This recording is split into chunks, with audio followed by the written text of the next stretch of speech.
Ya, kita kan lagi pas makan di tempat kantinnya itu, kita kan cari tahu loh kenapa bisa jadi semistis itu loh.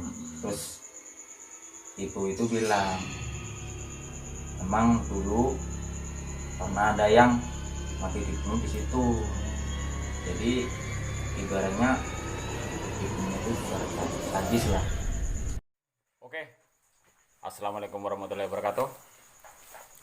Balik lagi bersama Oncom SC, dan lagi-lagi kita bercerita tentang cerita mistis. Dan langsung saja, tanpa berlama-lama, kita langsung tanyakan kepada beliau. Dan beliau sudah di samping saya. Dan Mas siapa ini di sini? Dengan Mas Ardi.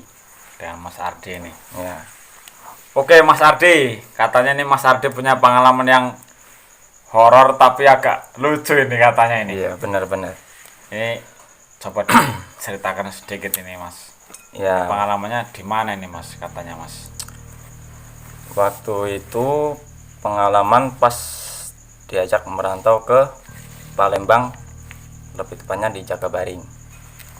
Cakap harinya. Diajak teman waktu itu sama Mas Hendra, suruh merantau ke sana kan.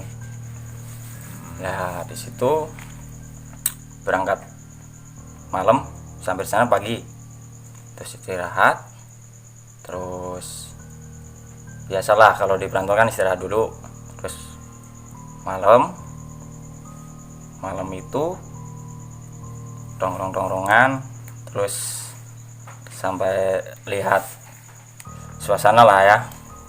Suasana itu sangat ya mistis banget lah, karena di sana itu gimana ya, bangunan hampir sebelahan lah sama kuburan, ya kuburan lama banget lah kelihatannya sih. Nah pas waktu itu kan pagi itu mau makan, cari makan lah di tempat warung kan. Nah itu terus ditanyain lah sama yang jaga kantin itu, terus katanya gimana mas, tidurnya semalam nyenyak enggak gitu kan. Nah, saya tanya lah gimana mbak, biasanya kalau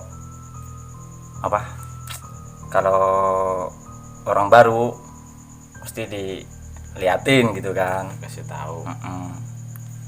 Nah waktu itu belum pernah ada yang liatin wujud-wujudnya itu kan.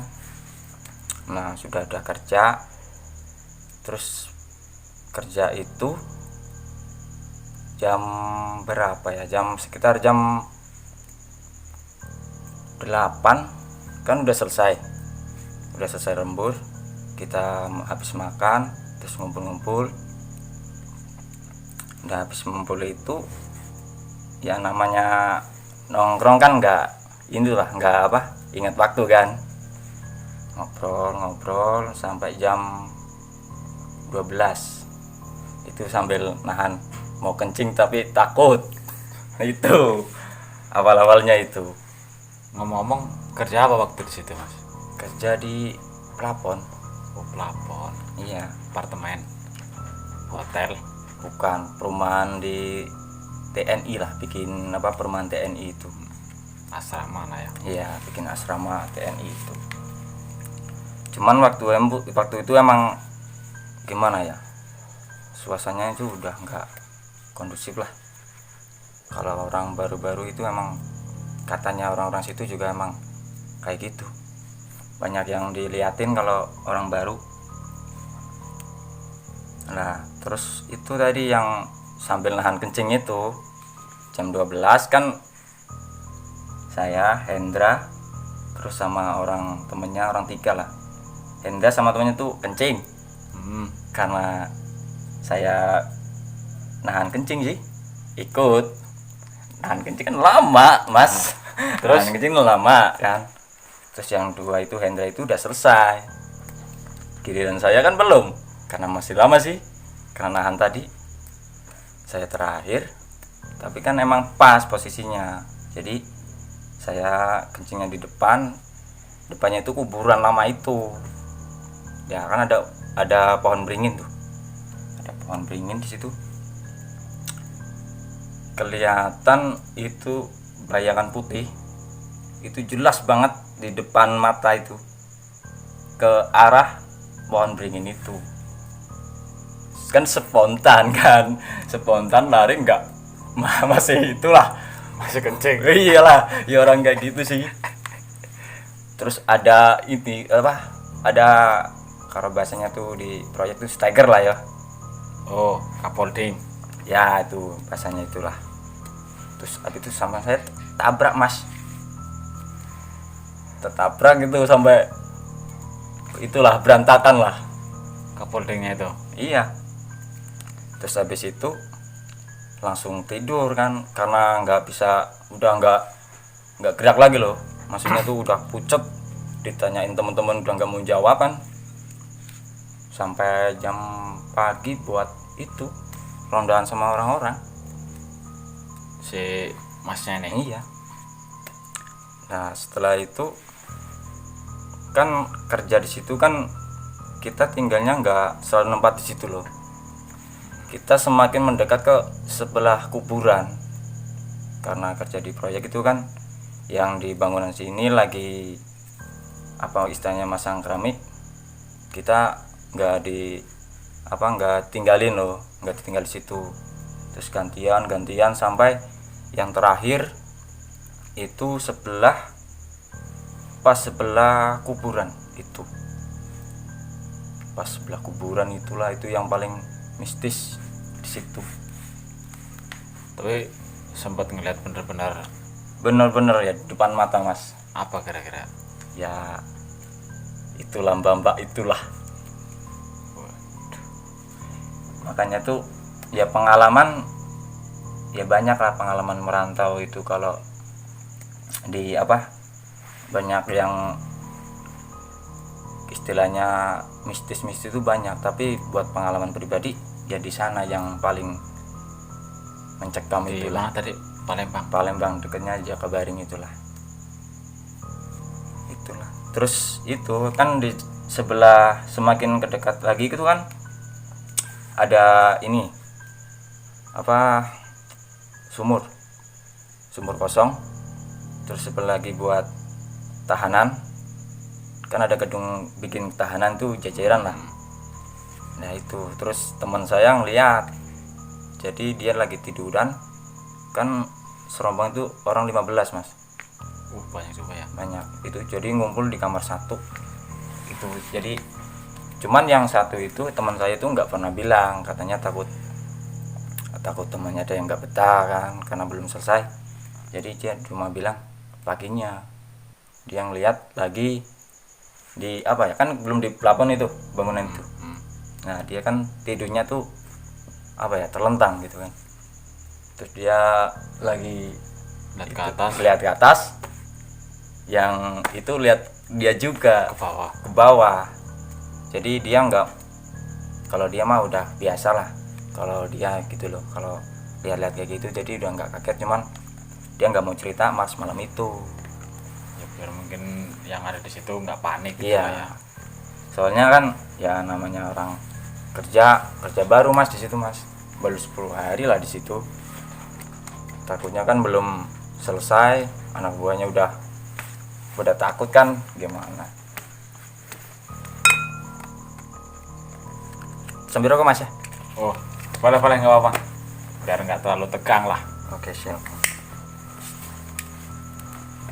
Berapa hari akhirnya di situ waktu itu? Sampai di situ karena proyek, namanya di proyek itu keuangan agak kurang lancar, sampai sebulan lah, cuman sebulan di situ. Tapi kuat juga sebulan ya. Ya ngempet mas. Ya kuatin udah merantau sih, kalau nggak Udah terlanjur lah udah ya. terlanjur, karena kita modal juga, uang udah kesana kan. Kalau pulang nggak bawa duit ya kasihannya di rumah. Terus pengalaman lagi di ini, di namanya kita kan di situ masak sendiri. Oh, Nah masak sendiri, terus ada nyari ikan. Habis itu kan nggak lembur, Cuman teman-teman orang berapa, orang 5 bilang itu cari ikan buat makan kan. Jam 4 udah selesai, terus ngumpulin. Kita kan deket Mas, itu kan kalau di Palembang itu kan modelnya kan di rawa-rawa sih. Nah ini ibaratnya gedung kuburan, terus di belakangnya lagi tuh sawah. Kalau ikannya tuh luar biasa, banyak banget. Itu kalau istilahnya kita apa ya, gogoh itulah, apa yang enggak ya cuma nangkepi pakai tangan itu berangkat jam 4 itu sampai nggak kerasa dapat ikan banyak sampai habis isya. Nggak rasa itu habis isya, karena saking senengnya dapat ikan banyak gitu loh, jadi nggak kerasa sampai habis isya. Terus pulang dimasak, itu orang 5 itu sakit semua. Habis makan ikan itu? Iya, habis pulang dari situ belum makan. Oh, baru Pokoknya nyari habis nyari itu pulang langsung sakit semua itu orang 5 itu. Ya namanya lokasi baru, terus mistis juga kan, nggak tahu lah, maksudnya orang-orang baru tuh kencing sembarangan apa gimana kan, musibah lah ya. musibah. Makanya tuh agak gimana lah kalau di situ itu emang luar biasa mistisnya. Udah terkenal kali sebelumnya kali ya. Iya, dulu kan nggak, ya adalah di depan yang di kita tinggal tuh orang melintang kayaknya. Itu setiap hari Jumat pasti yasinan bareng-bareng itu. Cuman kan kitanya nggak ikut gitu loh. Saya tanya-tanya, ya emang dia kayak gitu, maksudnya biar nggak, ya biar aman lah katanya bilang gitu.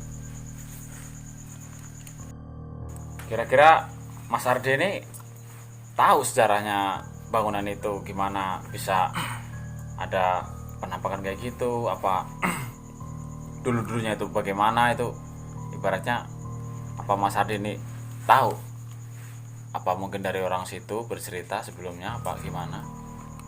Ya kita kan lagi pas makan di tempat kantinnya itu, kita kan cari tahu loh kenapa bisa jadi semistis itu loh. Terus ibu itu bilang emang dulu pernah ada yang mati dibunuh di situ. Jadi ibaratnya dibunuhnya itu secara sadis lah. Nah itu jadi hantu itu sering berkeliaran, apalagi paling senang sama orang baru di situ.